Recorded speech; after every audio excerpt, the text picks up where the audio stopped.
Let's play therapist for a moment. We're going to use the DSM Alternative Dimensional Model to diagnose somebody with Narcissistic Personality Disorder. We need to have two antagonistic traits, which these are grandiosity and attention seeking.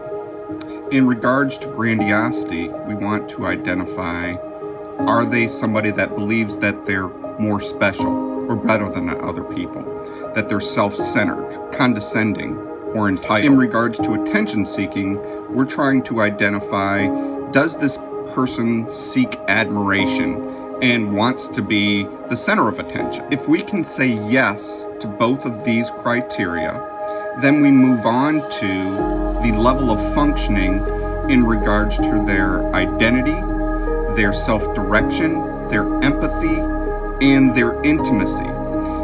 They need to have two of the four areas meet the moderate level of impairment. For identity is excessive reliance on others for identity, compromised boundaries, vulnerable self-esteem, need for external approval, sense of an incompleteness or inferiority, inflated or deflated self-appraisal.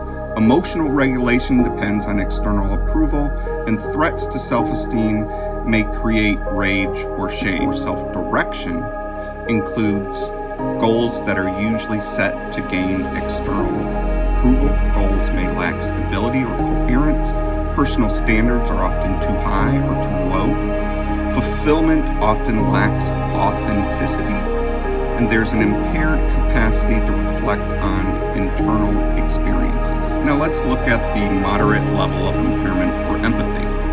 There's a hyper-focus on others' experiences, but only as it relates to the self. There's excessive self-focusedness.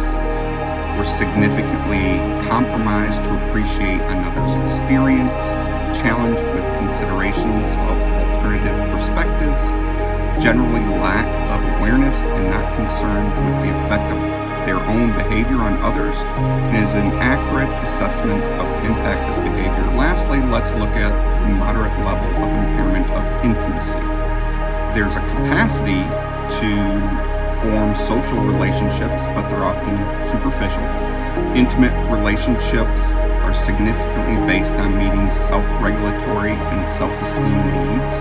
There's unrealistic expectations of being perfectly understood, and relationships usually are not reciprocal, but are there for personal gain. Voila, we have a diagnosis.